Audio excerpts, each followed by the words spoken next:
Hello everyone, welcome to Quintessence classes. तो कैसे हैं आप सब।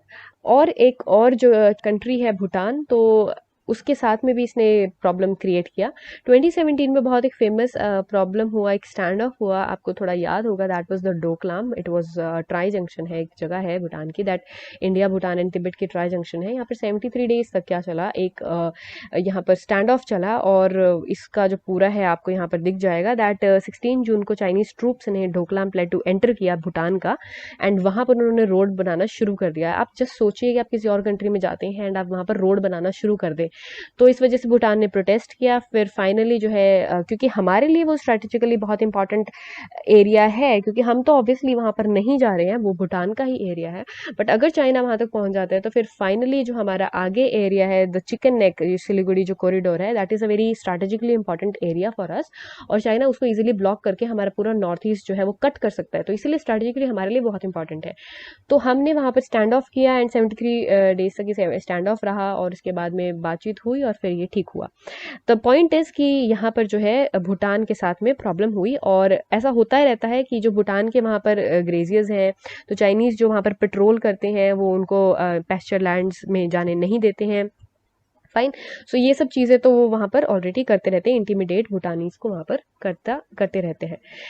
तो ये था वो Bhutan. This is the try point, ठीक है। This is Sikkim and this is the Siliguri corridor, यहाँ पर आपको दिख रहा है। एंड दिस इज भूटान, और यहाँ पर था ये ट्राई जंक्शन जहाँ पर ये सारा इशू क्रिएट हुआ था 2017 में।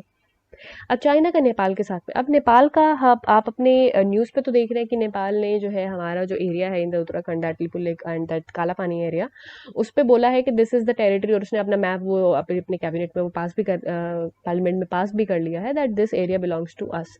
बट वहां पर जो है एक चीज हाईलाइट नहीं की जा रही है कि नेपाल का ही जो सर्वे डिपार्टमेंट है एंड ऑल्सो उसका एग्रीकल्चर डिपार्टमेंट है, उसने एक्यूज किया है चाइना को, जो कि वो एनक्रोच कर रहा है नेपाली लैंड में in the districts of Humla, Rasuwa, Sindhupalchok and Sankhuwasabha. अब जो ये एरियाज है, you can see it on the map. So these are these areas, Humla, Nepal, Rasuwa and Sankhuwasabha. तो ये जो एरियाज है, इस पर बोला गया है कि चाइना जो है वो it is encroaching, fine, encroach कर रहा है इस एरिया में। अब ये जो है कम्युनिस्ट पार्टी रूल है अभी नेपाल में, एंड वो जो कम्युनिस्ट पार्टी रहती है वो थोड़ा सा टिल्टेड रहती है टुवर्ड्स चाइना, एंड वो एस्केलेट नहीं करना चाहते हैं अभी इस डिस्प्यूट को, because China is pouring billions of rupees in investment in the country. Fine. And अभी आप पता होगा आपको कि जो माउंट एवरेस्ट है, उसके ऊपर उसके मेजर हाइट करने के लिए भी एक एक्सरसाइज लॉन्च की चाइना ने। फिर वहां पर एक इक्विपमेंट प्रोवाइड किया, 5G सर्विसेज के लिए वहां पर लगाया गया। एंड जो मई में जो है चाइना ग्लोबल टेलीविजन नेटवर्क जो है चाइना का, उन्होंने क्लेम किया Mount Everest as part of China, but एक ट्वीट में, but after that they deleted after outreach. तो ये ऑलरेडी ऐसे काम चाइना करता रहता है, जो टेरिटरी है उसको एक्सपेंशनिस्ट जो एक पॉलिसी चाइना की है वो हमेशा बनी रहती है। सो फाइनली हम आते हैं चाइना वर्सेस इंडिया। सो ये तो हम जानते ही हैं, ये हमारा एक बहुत बड़ा नेबर है, इसके साथ में हम 3488 किलोमीटर्स की बाउंड्री जो है वो शेयर करते हैं। फाइन। अब ये हमारा एक दुर्भाग्य है, unfortunately we the entire boundary it is disputed, ठीक है। सो प्रॉपरली जो है इस बाउंड्री को नहीं बनाया गया है। इस बाउंड्री को बोला जाता है मैकमोहन लाइन।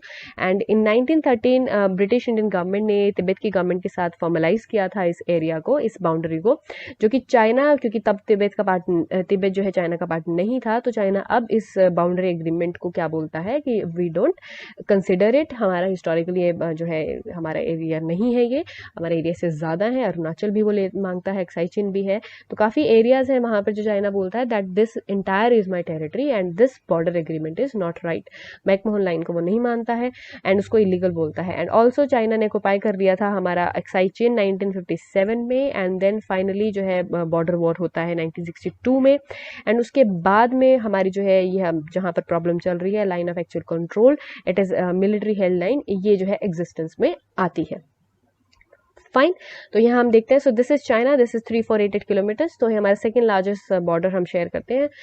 जो लार्जेस्ट बॉर्डर है वो शेयर करते हैं बांग्लादेश के साथ, दैट इज 4096 किलोमीटर्स, और बाकी सारे आपको नेबरिंग कंट्री साथ में दिख रहे हैं। फाइन। सो ये है LAC एंड ये हमेशा यहाँ पर हमारे प्रॉब्लम रहती है, यहाँ पर ट्रांसग्रेशंस रहती हैं always through the Chinese army and it happens in Ladakh region, Himachal region, Uttarakhand and all these areas. Fine. अभी जो हुआ सबसे बड़ा सेटबैक लगा इंडिया चाइना रिलेशंस को, जब उन्होंने जो है 20 Indian army personnel were killed in a violent face of in the Galwan valley. तो ये सबसे बड़ा जो है एक सेटबैक रहा हमारे लिए, और ये स्टार्ट होता है विद पैंगोंग सो लेक। अगर आप इसके बारे में जानते हैं, this lake is right here, fine, आपको दिख रहा है। सो ये लेक जो है it is very it is a salt water lake present in Ladakh region. And ये जो लेक है, ये अगर इसकी हम थोड़ी ज्योग्राफी समझने की कोशिश करें तो इसको बोला जाता है कि ये एक रेमिनेंट है, this is formed from the Tethys geosyncline, ठीक है, बिकॉज ये सॉल्ट वाटर एक लेक यहाँ पर मौजूद है। अब अगर इसकी हम लेंथ देखें तो it is around 135 kilometres, fine. And 135 kilometres में जो इसका फर्स्ट हाफ है, यानी जो 45 किलोमीटर्स है, दैट इज पार्ट ऑफ 1/3 जो पार्ट है, that is part controlled by India, and the rest part 90 kilometres goes to China. तो ये हमारे अंडरस्टैंडिंग है रिगार्डिंग पैंगोंग सो लेक। तो यहाँ पर आपको दिख रही है, this is that lake, fine. और यहाँ पर जो आपको May 5 और 6 को जो प्रॉब्लम हुई है वो हुआ है कुछ ऐसे, फाइन। दीज फिंगर्स बोलते हैं इनको हमारी अंडरस्टैंडिंग के लिए, बट एक्चुअली जोग्राफिकली इनको बोला जाता है स्पर्स। तो जोग्राफी स्टूडेंट्स में नो कि स्पर्स किन्हें क्या मतलब होता है स्पर्स का, फाइन। अब जो हम मानते हैं कि LAC कहाँ तक है, that is around the 8th finger तक है, फाइन। और यहीं पर एक्चुअल में जो चाइना की पोस्ट है वो यहाँ पर मौजूद है, बट जो चाइनीज है वो मानते हैं कि ये LAC जो है that is around 2nd finger तक। बट हम फिजिकली कंट्रोल करते थे area up to 4th finger तक, जो हमारा एक्चुअली कंट्रोल होता था। तो यहाँ तक हमारा जो है आर्मी का, मिलिट्री का बेस रहता था। जो ये प्रॉब्लम क्रिएट हुई that happened in this area, जो हमारा 4th फिंगर, जो फिर 4th 5th फिंगर के बीच में जो एरिया है, वहाँ पर ये इंकर्जन हुआ चाइनीज के थ्रू, एंड यहाँ से जो है प्रॉब्लम स्टार्ट हुआ। देन आफ्टर दैट जो है स्कर्मिश होता है सिक्किम के नाकुला एरिया में। नाकुला इज अ पास, जैसे नाथुला भी है वहाँ पे, जैलबला भी है, ऐसे नाकुला पास भी है, वहाँ पर भी है चाइनीज और जो इंडियन सोल्जर्स हैं उनमें स्कर्मिशेस होते हैं, and then they get injured in that area. उसके बाद में finally the tensions get build in the Galwan area. तो गलवान एरिया आपके पास यहाँ पर आपको दिख रहा है, द क्लैशेस जहाँ पर हुए हैं जून 15 को। तो this is your line of actual control. यहाँ पे तोलबेग ओल्डी रोड है, यहाँ पर श्योक रिवर, एंड यहाँ पर आपकी गलवान रिवर है, they meet here. And then after that your Pangong Tso, and then Pangong Tso strategically जो है इतना हमारे लिए कुछ इंपॉर्टेंट नहीं है, बट इसके बाद में इट लीड्स टू चुजुल एरिया। यहाँ पर जो है जाने के बाद this area, this point actually becomes strategically very important point for China. तो वहां से वो अच्छा ऑफेंसिव जो है क्रिएट कर सकता है, तो इस वजह से हमें पेंगोंग सो से ही उसको रोकना है। तो चुमर, ये सारे एरियाज हैं ऑलरेडी क्लेम करता है चाइना अपने में। तो ये सब जो चीजें हैं ये सब हुई, बट अभी जो ये सब हुआ, द 20 इंडियन आर्मी जो पर्सनल जो किल्ड, और उधर से जो चाइना है अभी बता नहीं रहा है, उन्होंने कुछ भी नहीं बताया है अपने बारे में कि कितने वहां पर हुए हैं, बट ऑब्वियसली उधर भी इंजरी हुई है, प्रॉब्लम वहां पर भी हुई है। एंड ये जो डेडलीस्ट क्लैश हुआ है between the two in 45 years, तो it is really a big thing that is happening. और आप आसपास के एरियाज में भी देख रहे हो कि चाइना के और एरियाज में भी जो है डिस्प्यूट्स बढ़ते जा रहे हैं। तो अभी क्या चल रहा है, अभी हमने बोला है दैट चाइना ने अमास के बहुत सारे troops in violation of the agreements, violation है ये एग्रीमेंट्स की, because they are not allowed to have so many troops along the line of actual control, and also they are not suppose to have guns. और अभी तो है already they have troops के साथ साथ उन्होंने वहाँ पर अभी रिसेंट जो न्यूज़ आई है दैट ट्रूप के साथ साथ उन्होंने वहाँ पर गन्स भी they have set up, guns position have been trained at the Indian side. तो ये सब भी उन्होंने वहाँ पर लगा दिया है। So this is that area, this is the Galwan face off point, and these are the Chinese defensive positions here. So this is India, and ये सब जो है चीज़ें ऑलरेडी अब चल रही हैं। अब बेसिकली बात क्या है कि हमेशा ऐसे स्टैंड अप होते रहते हैं, पर कभी वो इतना ज़्यादा ऐसा इतने ज़्यादा डिस्प्यूट वो नहीं बन जाते थे, बट अब जो है ये थोड़ा एस्केलेट हो चुका है। तो अभी किस डायरेक्शन में जाता है वो देखना है, और साथ में ये भी देखना है कि डिप्लोमेटिकली अगर हम फेल होते हैं then there will definitely be something that will not be beneficial to both the countries, because India and China के लिए ये टाइम वैसे भी सही नहीं है ये सब करने का। एंड ऑल्सो अब जैसे ये पेंडेमिक चल रहा है, तो the world is already facing a lot of problems, economically भी बहुत प्रॉब्लम्स आने वाली हैं। तो अगर हम अपने पीपल और पॉपुलेशन के बारे में भी थोड़ा सोचे तो वैसे भी ऐसा करना, ऐसा होना ठीक नहीं होगा। सो इट इज़ बेटर कि हम सॉल्व कर ले, ऑलरेडी इसको डिप्लोमेटिकली सॉल्व कर ले, तो it will be better for both the countries. And Russia ने भी बोल दिया है, रशिया इसमें न्यूट्रल पार्टनर रह रहा है, तो वो चाहता है कि अगर कोई थर्ड पार्टी इसमें इन्वॉल्व होते हैं, फॉर एग्जाम्पल अगर यूएसए इसमें इन्वॉल्व होता है, तो it will not be beneficial for both the countries.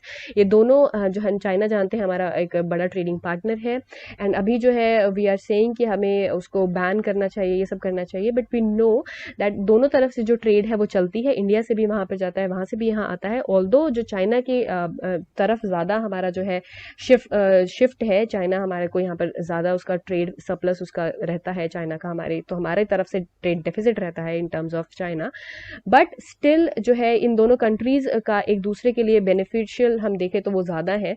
तो इनको अगर बॉर्डर डिस्प्यूट्स को बैठकर सुलझाया जाए, it will be better rather than going for a war and such skirmishes at the LAC। सो इसको अच्छे से डिफाइन किया जाए LAC को, तो it will be better for both the countries. So I hope आपको समझ में आया होगा दैट चाइना एंड उसके जैसे बाकी सारे डिस्प्यूट्स और कंट्रीज के साथ भी कैसे हैं, वो कैसे उसको हिस्टोरिकली जो है क्लेम्स अपने पुट करता है, एंड बाकी सारी जो कंट्रीज हैं वो अपना प्रेजेंट या फिर कोई एग्रीमेंट्स होते हैं वो उनको पुट अप करते हैं, और चाइना उनको बिल्कुल मानने से मना कर देता है। तो ये सब जो चीज़ें हैं ये चलती रहती हैं और अभी तक चली जा रही हैं। सो इट्स बेटर कि चाइना को भी ये समझ में आए कि उसके लिए भी बेटर है, because it is a nation that is growing in power. So अगर वो ऐसा करता रहेगा, ऐसा मतलब इस तरीके का रॉग एटीट्यूड अगर उसको बनाता रहेगा towards its neighbour, so it won't be beneficial for China in the long run. So I hope आपको समझ में आएगा। I hope you like the video. So thank you very much for watching, and please do like, share and subscribe to our channel. Thank you very much.